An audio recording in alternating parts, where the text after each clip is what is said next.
नमस्कार, आपके साथ मैं हूं रंजना सिंह राठौड़। अमेरिका ने जिस तरीके से 3 परमाणु ठिकानों के बड़े हमले को लेकर जो तस्वीरें जारी की, जिसमें ईरान के 3 परमाणु ठिकाने, महत्वपूर्ण ठिकाने कहें, फोर्डो उसमें शामिल, इस्फहान उसमें शामिल, उसके अलावा नेतांज उसमें शामिल। और उसके बाद से दुनिया भर में अब चर्चा ये शुरू होने लगी कि अमेरिका की एंट्री के साथ ही ये जो संघर्ष की स्थिति है या युद्ध की स्थिति है इजराइल और ईरान के बीच, ये और भी ज़्यादा खतरनाक हो सकती है और खतरनाक मोड़ ले सकती है। और कुछ ऐसा ही देखने को भी मिला। इन तीनों परमाणु ठिकानों पर बड़े हमले के बाद यूएनएससी की आपात बैठक बुलाई गई। अब इस बैठक में क्या कुछ हुआ विस्तार से अब ये हम आपको बताएंगे। सबसे पहले यूएनएससी में ईरान की तरफ से इस बात को सामने रखा गया कि ये गैरकानूनी तरीके से किया गया है और अमेरिका ने इजराइल के साथ मिलकर शांति को भंग करने के लिए ये सब कुछ किया है। तो वहीं यूएनएससी के मुख्य सचिव गुटेरेस ने ये कहा कि मैंने 2 दिन पहले ही शांति की बात कही थी और अब अमेरिका का ये जो कदम है उसकी कड़ी निंदा उन्होंने की और साथ ही उन्होंने कहा कि परमाणु ठिकानों पर हमले के बाद उत्पन्न हुई भयावह स्थिति को ठीक करने को लेकर आपात तरीके से एक्शन लिया जाए और कार्रवाई की जाए। साथ ही उन्होंने ये भी कहा कि शांति के लिए हम सभी को आगे बढ़ना चाहिए और इस तरीके के कदम संघर्ष की स्थिति को और ज़्यादा विकराल बना सकते हैं। खासतौर पर आंतरिक जो हालात बने हुए हैं इजराइल में, उसको लेकर उन्होंने चिंता जाहिर की। उस पर इजराइल ने कहा कि हमारी तरफ से जो हमले किए जा रहे हैं वो हमारी आंतरिक सुरक्षा के लिए हम कर रहे हैं। इसके साथ ही ईरान ने जो परमाणु हथियार बनाने को लेकर कार्यक्रम चलाया हुआ है और तमाम अब जो रियायतें दी हुई हैं अब सुरक्षा को लेकर, वो सारे उसको लेकर बड़े आरोप यहाँ पर इजराइल की तरफ से ईरान पर लगाए गए हैं। और साथ ही ये भी कहा गया है कि ईरान बातचीत नहीं चाहता है। हम कूटनीतिक तौर पर आगे बढ़ने को तैयार थे, हम शांति चाहते थे, लेकिन ईरान की तरफ से हमले लगातार जारी रहे। तो वहीं अमेरिका ने अपना पक्ष सामने रखते हुए कहा कि हमने कुछ गलत नहीं किया है। इसको लेकर 2 हफ्तों का समय दिया गया था। हालांकि दूसरे हफ्ते की शुरुआत में अमेरिका की तरफ से ये बड़ी स्ट्राइक की गई तीनों न्यूक्लियर साइट्स पे, लेकिन अमेरिका ने अपने पक्ष सामने रखते हुए कहा कि हमने उनको चेताया था, हमने बिना शर्त उनको सरेंडर की भी अपॉर्चुनिटी दी थी और यहाँ पर 2 हफ्तों का समय भी दिया था। लेकिन इन सब के बीच चीन और रूस, देखिए ये वो 2 देश जिस पर सभी की निगाहें थी। चीन और रूस पहली बार खुलकर सामने आए। चीन के राजदूत जो वहां पर मौजूद थे उन्होंने भी कड़ी निंदा की इस हमले की और उन्होंने कहा कि अमेरिका का ये कदम आने वाले समय में सुरक्षा के लिहाज से अंतर्राष्ट्रीय स्तर पर एक बहुत बड़ी भूल हो सकता है। तो वहीं रूस ने भी इस हमले की निंदा की है और रूस ने भी ईरान का समर्थन किया है और साथ ही इस पूरे मामले में ईरान को इसकी तरफ से समर्थन देने को लेकर भी मांग की है। अब जो ताज़ा हालिया स्थिति है वो हम आपको बता देते हैं कि जब ये बड़ा हमला अमेरिका की तरफ से हुआ, अमेरिका के राष्ट्रपति डोनाल्ड ट्रंप ने खुद ट्वीट करके इस बात की जानकारी दी और उन्होंने कुछ एक के बाद एक वीडियोस पोस्ट किए न्यूक्लियर साइट्स पर हमले को लेकर।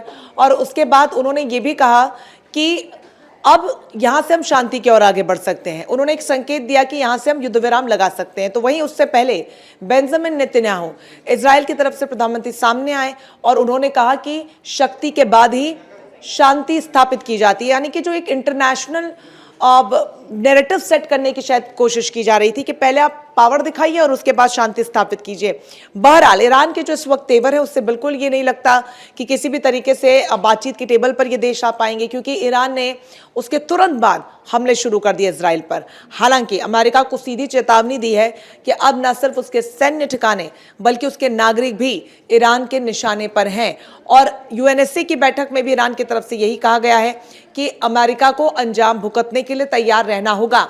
तो वहीं पलटवार करते हुए अमेरिका ने कहा कि अगर कोई भी हमला होता है तो ये आने वाले समय में एक बहुत बड़ा जख्म ईरान के लिए हो सकता है।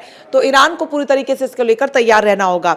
लेकिन जब 3 महत्वपूर्ण परमाणु ठिकानों पर अमेरिका ने हमला किया तो अमेरिका इसको लेकर तैयार था शायद, और इसीलिए जब ये चेतावनी खामेनेई की तरफ से अमेरिका को दी गई तो अमेरिका ने 2 टूक शब्दों में कह डाला कि अगर हमला होता है तो आप इसके डेंट के लिए, यानी कि इसके जोखिम के लिए तैयार रहिए। लगातार जिस तरीके से हमले हो रहे उसको लेकर यूएनएससी ने चिंता जताई है और साथ ही आईएईए से भी कार्रवाई को लेकर मांग इसमें ईरान ने आईएईए से की है, क्योंकि जो स्थानीय लोग हैं, जो महिलाएं हैं, बच्चे हैं, उनको सबसे ज्यादा नुकसान हो रहा है। खासतौर पर ईरान जो हमले इजराइल में कर रहा है वो चुन चुन कर रिहायशी इलाकों में कर रहा है। यरूशलेम को पूरी तरीके से तबाह किया जा चुका है। तेल अवीव के तमाम बड़े ठिकानों पर वो हमला लगातार कर रहा है और खासतौर पर जो रिहायशी बिल्डिंग है जहां पर आम नागरिक रहते हैं वहां पर हमले किए जा रहे हैं। On the other hand Israel जो है वो कमर तोड़ने की फिराक में इजराइल के तमाम सैन्य ठिकाने, न्यूक्लियर साइट्स और इस तरीके की जगह और चीफ मिलिट्री ऑफिसर जो है उनको निशाना बना रहा है और कई लोगों को मौत के घाट इजराइल उतार भी चुका है।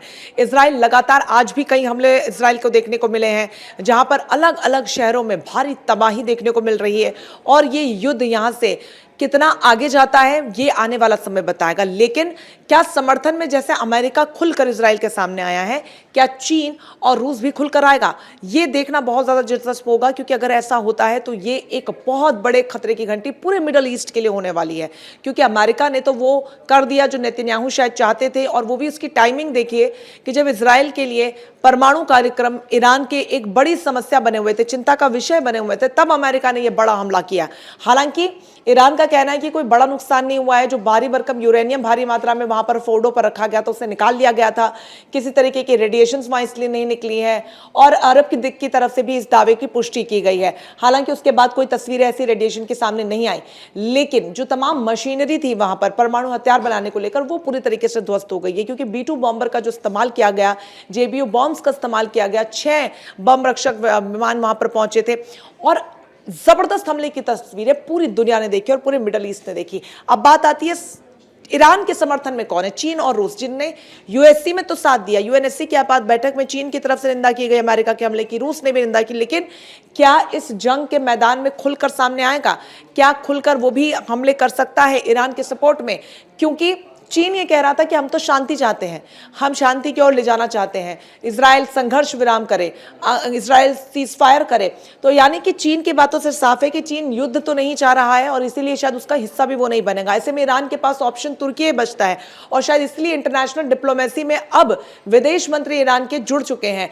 अब उन्होंने सबसे पहले तो मुलाकात की तुर्की में जाके, और अब वो राष्ट्रपति पुतिन से भी मुलाकात करने वाले हैं।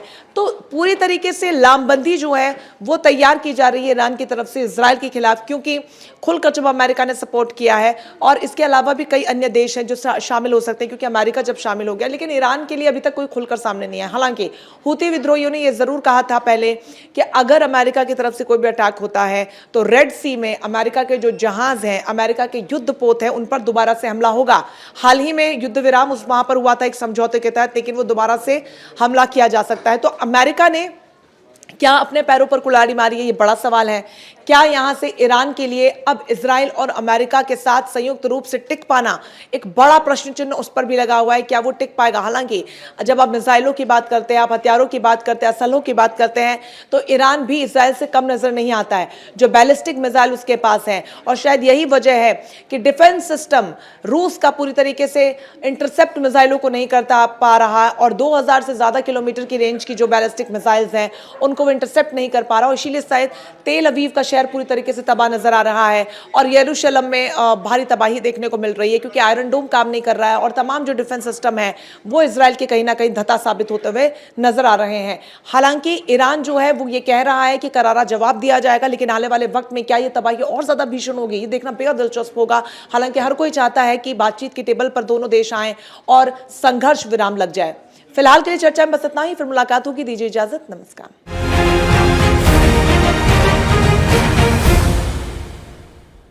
जहाँ भक्ति है हर शब्द में, कथाओं में छुपे हैं दिव्य रहस्य, और ज्योतिष देता है जीवन को दिशा। धर्म से जुड़ी हर बातों को जानने के लिए हमारे चैनल स्तुति को सब्सक्राइब करें।